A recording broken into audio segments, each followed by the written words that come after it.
Hello, friend. ভয়ঙ্কর কালো জাদু শেষ পর্ব।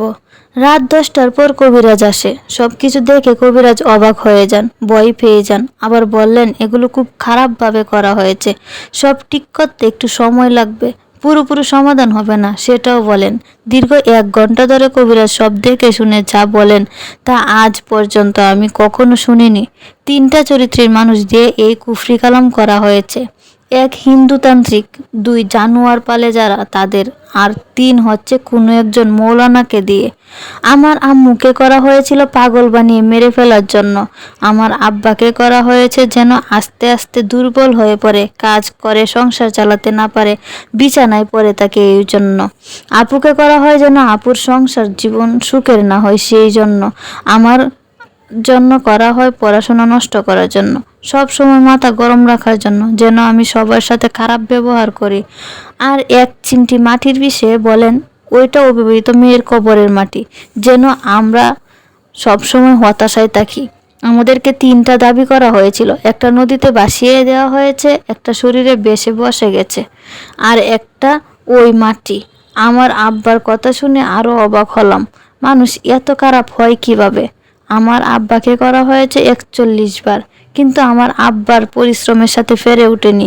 লুহা হাতুর এগুলো নিয়েই সবসময় কাজ করেন আমার আব্বা, এজন্য বেশি কিছু করতে পারেনি। কিন্তু আমার আম্মাকে প্রায় শেষ করে দিয়েছিল, অর্ধেক পাগল হয়ে গিয়েছিলেন তিনি।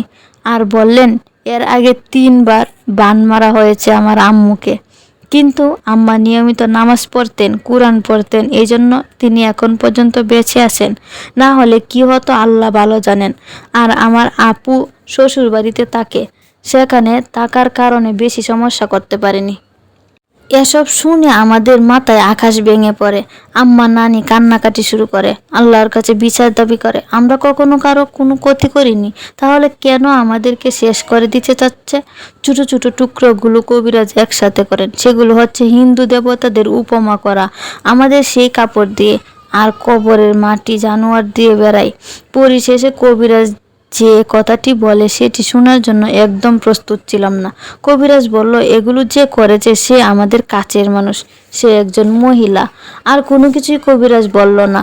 আমরা কিছুই ভেবে ভাবতে পারলাম না। কবিরাজ 3 দিন সময় নিল আর বলল সারা জীবনই এমন করে যাবে সেই নিকৃষ্ট মহিলা, আল্লাহকে ভরসা করতে বলে। 3 দিন পর কবিরাজ সব কাটিয়ে দেন। তিনি পানি পড়া, তেল পড়া দেন আর একটা গাছ দেন। যথারীতি বাসায় এসে 2 জন মানুষ মধ্যরাতে এটা করা হয়। মাটিতে কূপ দেওয়ার পরে শুরু হয় বাধা, বড় হতে থাকে, আবার মানা করতে থাকে এটা না করার জন্য। কিন্তু কবিরাজের কথা মতো গাছটা মাটিতে পুঁতে দেওয়া হয় এবং সব আস্তে আস্তে ঠান্ডা হয়ে যায়। আর একটা তাবিজ বিছানায় রাখতে বলেন, সব কিছুই করা হয়। বিভিন্ন ওষুধ দেন, আমাদেরকে সতর্ক করে দেন যেন আল্লাহকে বেশি স্মরণ করতে থাকি। আলহামদুলিল্লাহ, তারপর থেকে এখন আমরা অনেক ভালো আছি। কিন্তু আব্বা আম্মার অসুস্থতা ওষুধ খেলে ভালো থাকে, আর না খেলে অসুস্থতা আবার দেখা দেয়। আমারও কিছু সমস্যা আছে। কবিরাজ বললেন এগুলো সারাতে দীর্ঘদিন সময় লাগবে। মহান আল্লাহ তাআলার রহমতে আমরা এখনো বেঁচে আছি। নতুন গল্প শুনতে পাশেই থাকুন।